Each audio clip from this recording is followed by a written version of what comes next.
established Rich coming right back at you. And today we got to talk about JCole in a way that I think his latest interviews have forced us to talk about it. Because sometimes somebody will say something out of their own mouth, and that one thing explains years of confusion that no critic ever could. And that is exactly what happened here. JCole said something to me that explains his whole career. He said when he talks about being the best rapper alive, all that talk about being number one, about being that guy, about being on top, all of that talk is not really how he feels in real life. And I'm sitting there like, what? So you've been saying this for years, but you never really believed it yourself. And that right there is the center of this whole conversation. Because hip-hop ain't built on half belief. Hip-hop wasn't built on borrowed confidence. Hip-hop is built on conviction. It's built on saying I am that, and I mean every word. When Lil Wayne said he was the best rapper alive, he meant that. When T.I. said he was the king of the South, he meant that. When Jay-Z talked like the throne belonged to him, he meant that. When LL Cool J coined the phrase GOAT,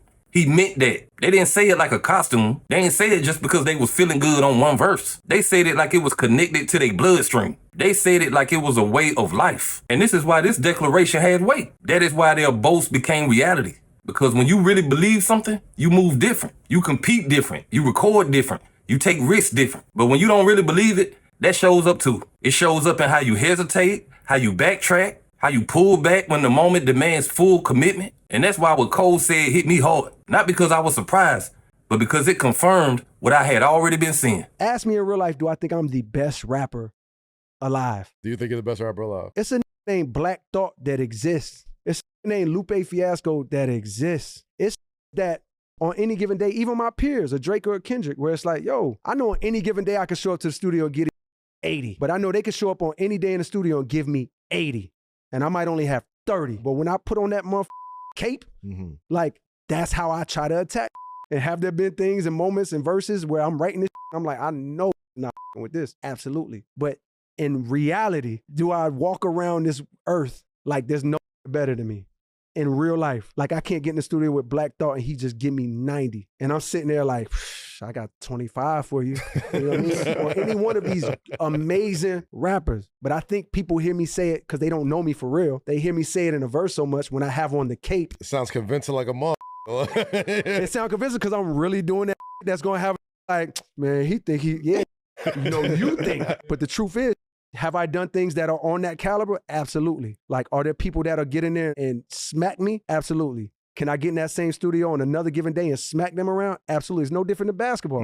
How many times you done gave 50 or 40? He said it himself. He said that JCole you hear rapping about being the best rapper alive is not the guy he walks around as in real life. So now, let's stop right there because that's not a small thing. That ain't somebody being modest and that ain't somebody trying to be humble. That is a window into his mindset. That's a confession. And once you hear that confession, everything else starts to make sense. Everything starts lining up. Now it makes sense why he always feels like he's in the middle of everything. Now it makes sense why he can tell you he the best on record, but in real life, he sounds like a man who already accepted that other people are better than him. And I'm gonna say something that a lot of people won't say. If you don't believe you the best, then saying it in songs don't make you sound hard.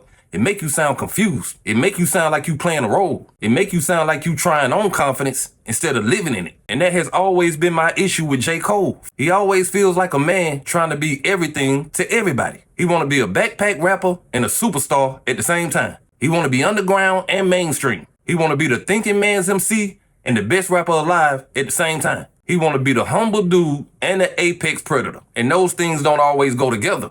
Sometimes you got to pick a lane and stand in it. But with Cole, it always feels like he leaves itself an exit. It always feels like he wants the credit for saying something without the responsibility of standing on it. This is why this interview matters. Because it wasn't just a comment. It was an explanation of his whole energy. It explains why when people talk about the top tier, he always feels like the most uncertain part of the equation. And I don't want to hear people saying this is just honesty because this is bigger than honesty. This is a man admitting that the version of himself he sells on record is not who he really is in real life. And if you don't understand why that matters in hip hop, then you don't understand what makes greatness great. Because greatness ain't just lyrics. Greatness is spirit. It's an aura. It's a certainty. And when a man don't have certainty in himself, you can hear it even when the verses are good. You can feel it even when his rhymes are clean. And that is why, to me, this interview didn't damage him. It revealed him. It pulled the curtain back. It showed you that the internal engine may not be what the external image was trying to sell you. And now that we know that, the next thing he said hits different too. Because then he started talking about Drake. And this is where the conflict gets even deeper. Because now you got a man who just told you he don't even really believe he the best, trying to explain to the world how we should look at somebody else's fall. He said he was disgusted with the culture, disgusted with how the people turned on Drake. And my problem ain't that he defended Drake. My problem is that it sounds like the same JCole pattern. It sounds like a man who wants to stand between two groups and say, I understand both of y'all. It sounds like a man who still does not want to embrace the reality of conflict. And I hear him talking about Drake like this whole thing just happened out of nowhere. Like the culture just woke up and decided to flip on Drake for no reason. Come on now. Hip hop is a sport. You talk that talk, you take them shots, then one day somebody steps to you and the culture responds to what happened. That is not betrayal. That's competition. So when Cole says he's disgusted, I don't hear strength. I hear confusion again. I hear the same man who really don't like the full temperature of hip hop. I hear the same man who keeps wanting the glow of competition without the blood of it. And that's why his Drake comment don't feel like clarity to me. It feels like another example of him not really knowing where he stands. To me, it's like disgusting how people try to use that opportunity, either show how they really felt about Drake the whole time, Right. or just like pile on That's and, a fact. and tear this dude down. And just like when I see Kendrick get the moment he had, the pop out, the stadium, the Super Bowl, The Grammys. the Grammys, I'm like, I'm just as proud of this nigga as I was when I knew him back then. But I also hate that for Drake. And I hate how the world turns on him. And simultaneously, I'm over here like, man, I hope Iceman go crazy. Now you see the second layer of the same problem. He don't just sound uncertain about himself. He sounds uncertain about the game he in. Because what is the culture supposed to do? Pretend like nothing ever happened? Pretend Drake didn't lose ground? Pretend Kendrick didn't land the way he landed? Pretending that hip hop hasn't always been built on people rising and people falling in public? This is a part of this. And for Cole to talk about it like this culture did something so disgusting, it feels like somebody who still wants to be loved by everybody. That's the problem with him. He always feels like he's trying to keep every door open. He don't want to fully go to war. He don't want to turn on nobody. He don't want to fully own any position that will make somebody mad. So he ends up sounding like a man who is always explaining and never declaring. And that's not a small character issue. That is a whole artistic identity issue. Because the same man who just told you the best rapper alive talk is just performance is the same man trying to give you a soft, middle-of-the-road explanation on how the culture should feel about Drake. It is always the same movement. Pull the punch, explain the punch, apologize for the punch, tell both sides why the punch really wasn't what it looked like. And after a while, you gotta call it what it is. This is a man who don't even trust his own footing. This is a man who does not trust his own center. And when you don't trust your center, every position you take feels temporary. Now, this is the part that makes it impossible to defend. We get to when he talks about Jay-Z. And this is where the backpedaling becomes a lifestyle. He wanna act like he was not dissing Jay-Z. He wanna act like calling his Roc Nation deal slavery was not a shot. Come on, dawg.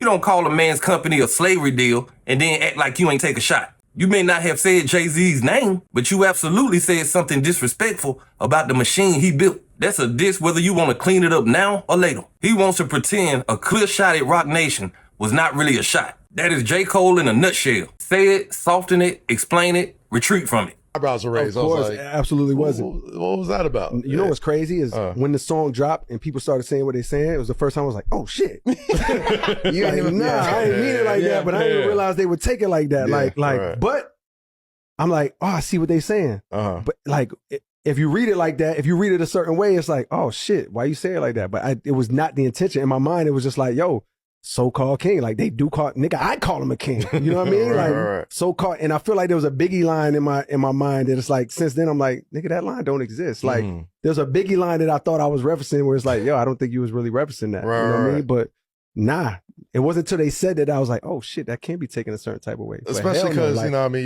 you're unabashed Nas fan. Let Nas Down is a big record, you know what I'm saying? yeah, but I'm also All an this- unabashed Jay-Z Exactly, fan the that's same a way. fact, It's like exactly. literally, I say now signing my hero. Yeah. One of the like people hear that like I'm throwing a shot when really I'm saying a line like this. Now signing my hero, one of the so-called kings of this rap thing that I swear to usurp. That's the line where it's like I'm a young, just like Kobe trying to take MJ spot or something, or like trying to go at MJ. That's the line that you could talk about and say something about that I swear to usurp. It's like, of course, it's just me being a kid at that time in the rhyme. I'm putting you in the shoes of me as a teenager or whatever. That's me saying like, yo, one day I'm gonna get there. And one day I'm gonna surpass you. And not just him. I was looking at everybody like that. You know what I mean? Like, so So, but that line, particular, that phrase, so-called, I didn't mean it no type of way. But when people said it, I'm like, I see what y'all saying. But that was not the intention. Well, I feel you. have y'all spoken since? Like y'all stopped a decent we ain't relationship? spoke since then, but that wouldn't be the reason why we're not speaking. You know? I doubt he would feel the way. This is why I said these interviews explain everything. Because all of these moments are really the same. The first one shows you he don't even believe he the best rapper alive. The second one shows you he still wants to sit in the middle when the culture gets ugly. The third one shows you he don't even want to stand on the stuff that done came out his mouth. He want to throw the rock and then talk like the window broke itself. And that's why I find this sad more than anything. It is sad to watch a talented man seem so unsure of himself, because that's what it really feels like to me. A man in a crisis. Not a crisis of skill, a crisis of self. He can rap, nobody denying that, but he does not seem to know who he's supposed to be in hip hop. And because he doesn't know, he keeps shape-shifting. He keeps wanting to be the guy that's above the beef, but always in the beef. He wants to be the humble guy, but also the best guy. He wants to be the one that says something deep, but never really takes responsibility for what he said. And that's why this interview hit me like it hit me, because it wasn't just talking. It was him telling on himself. It was him explaining years of frustration in his own words. So when people ask us why we don't buy into JCole like they think we should, this is why. It ain't because he can't rap. It's because hip hop at its highest level demands a certain type of spirit. And too often with Cole, that spirit feels split. And once a man admits that he don't even believe in himself, it becomes hard to hear everything else in the same way. And that's the real damage of this interview. Not that it made him look humble. It made him look hollow in a way I don't think he intended. It made him look like a man who has been playing with the idea of greatness instead of becoming great. And that may sound harsh, but that's exactly what his words sounded like to me. He don't fully stand on himself. And because he doesn't fully stand on himself, he never fully stands on anything else either. That is why every big declaration with him comes with a little asterisk next to it. Because somewhere deep down, even he don't sound convinced. And if the man saying it don't believe it, why should I? But hey, that's just my opinion. What's yours? Like, comment, subscribe. Establish Rich. I'll be back with another one. Peace.